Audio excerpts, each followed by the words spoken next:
Welcome to NetWitness 12.4 New Features Training. In this video, we will discuss expanding SSO features to remove direct AD dependency. To give a little background, the existing behavior is with the current SSO implementation, though we can authenticate solely using the SSO configuration. It later depends on Active Directory for authorization, that is to assign the logged-in user with required roles and permissions. What we are solving here with this feature is that we want to eliminate the dependency on AD for authorization or role mapping when using SSO. How do we do that? SAML providers can be configured to send their user group information as attributes in their SAML authentication token. We introduced a new role mapping tab for SSO to save role mapping for these groups. We will use this group name and its mapping for SSO authorization, instead of the Active Directory mapping.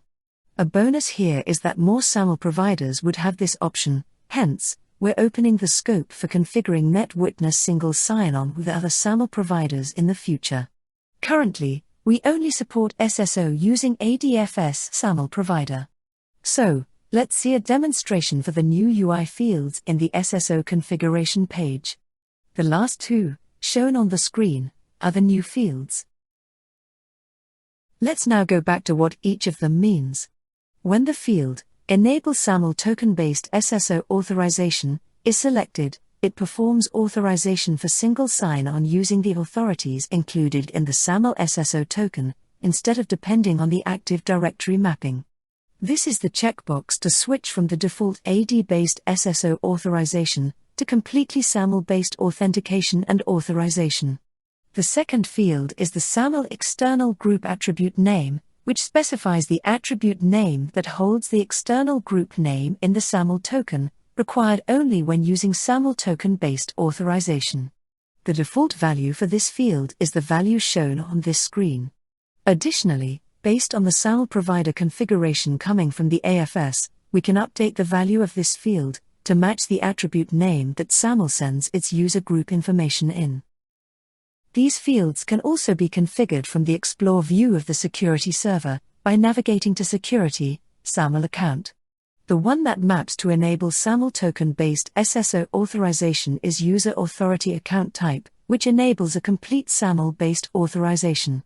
So, the value SAML of this field means that SAML-based authorization is enabled. To disable this feature, alter this field to the default value, which is Active Directory. To configure SAML External Group Attribute Name from the Explore view, the parameter is SAML Token Authorities Attribute, and we can update this value if we think that the SAML account provider should send it in a different attribute name. Let's now move to External Group Mapping. Upon checking the enabled SAML Token-based SSO authorization option in SSO configuration, we can see the new SSO tab under External Group Mapping. This is where we map the external SAML roles to NetWitness roles. The SAML group name is where we give the external SAML user group name, and the mapped roles are the NetWitness roles that we want to map that role with. Let's demonstrate this on the UI. Right now I'm logged in as a regular user, and this is the single sign-on settings page. If you go to External Group Mapping, we don't see any tab for SSO, because the default is the Active Directory-based authorization, and we have not yet started the process of enabling SAML token-based authorization. So, I will start by checking the SAML token-based authorization option. Let's keep the external group attribute name as it is, because we plan to send the external groups in this attribute name itself. Finally, we click Apply. I will not restart the admin server because I still have not enabled SSO. That's fine at this point. Now, I can see this new tab, and here I will add the group names. This is one group name that I know that the SAML response will include, and then, this is the role I want to give to that user. I'm giving administrator permissions for any user that comes with schema admin as an external group. The mapping is done, and then I come back here and I ensure that everything is in place. Here, this is the ADFS side of this feature. Most of the ADFS side configuration remains the same as what used to be done previously for SSO, except that when using SAML token-based authorization, we need to send the external group information from ADFS. The shown screenshot clarifies how the new rule looks. This role needs to be added to the relying party trust configured for the SSO. In this demonstration, you can notice the ADFS system, and here, this is the relying party trust that I'm currently using for my system. Let's edit the claim rule. The name ID is what we already configured for single sign-on. What we're newly adding is this one, if we want to do SAML token-based authorization. I have already saved it. This is the LDAP attribute. And this is the outgoing claim type, and the attribute store is Active Directory. If we want to change the outgoing claim type from group to something else, we need to change the value in the SAML external group attribute name. Otherwise, if it is group, we can keep it the same.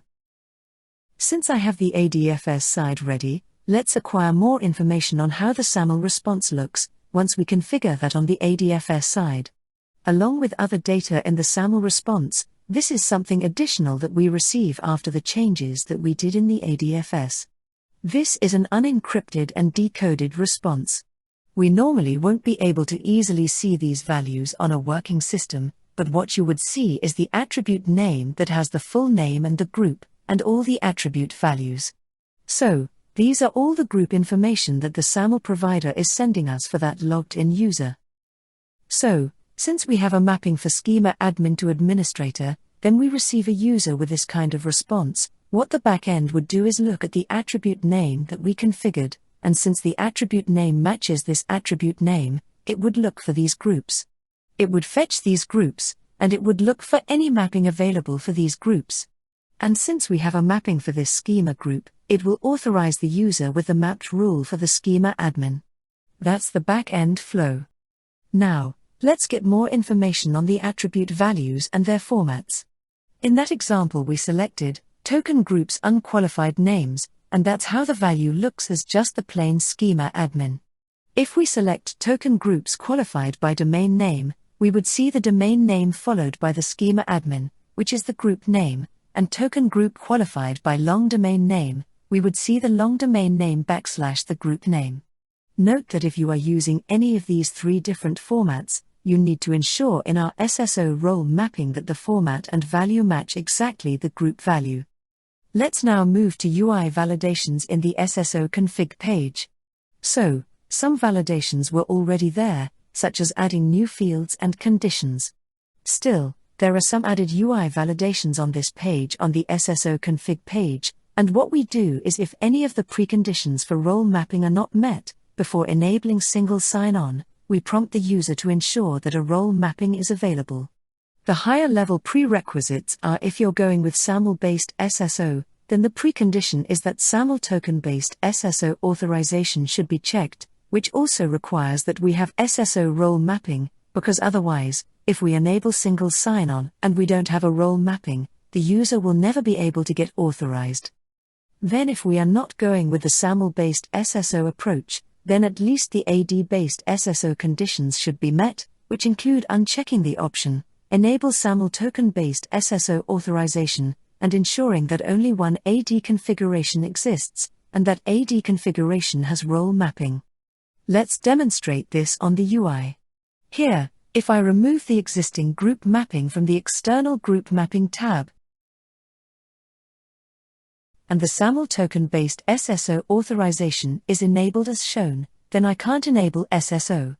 If I try to do so, a warning message appears indicating that I must ensure that a mapping exists. So, let's go back to the external group mapping tab, and map at least one group.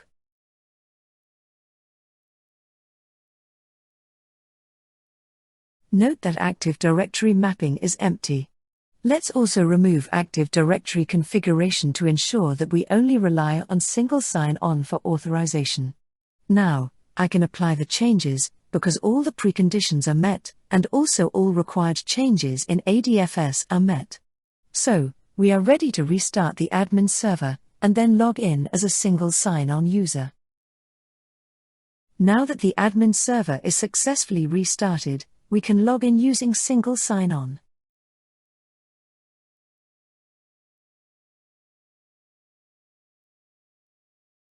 As you can see, the login attempt is successful, and I logged in without depending on AD. The shown slide clarifies what we already covered during our UI demonstration. Now, let's highlight a few implementation changes in SAML that have been handled for existing users using some upgrade logic. As a part of 12.4, SAML implementation is updated to use the latest SAML version, 2.0, and a few implementation details are also changed, so I will walk you through these changes. The first one is the SSO user type. For previous users, all SSO users are saved with the type Active Directory. From now on, all SSO users, irrespective of the authorization mechanism, will be saved with the type SAML. The side effect of this for existing users is that previous users, who have logged in using SSO, and have their type as Active Directory, will be impacted as we will not be able to log in those users. The backend logic is changed, and it would require that user type to be SAML or empty.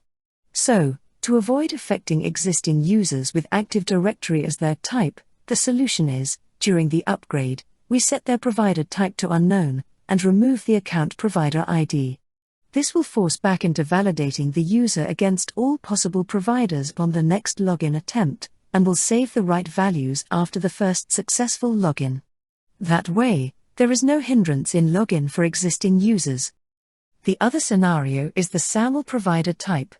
Starting from version 12.4, whenever we log in using SSO, irrespective of the authorization mechanism, the security server is configured to use the SAML account provider as a provider for authentication. As long as SAML account provider is enabled, we will attempt to authenticate using SSO. The side effect is that this is a new provider type, and would not have its value set in existing environments, which would impact existing SSO users, as their provider's enabled value would not have been set to true. Hence, the security server would not be able to check this user against single sign-on. So, the solution for this is, during the upgrade, we create the new account provider entry in DB. Additionally, we also set its enable value using the existing value of SSO enabled. This way, the security server identifies that it needs to authenticate these users using SSO. Thank you.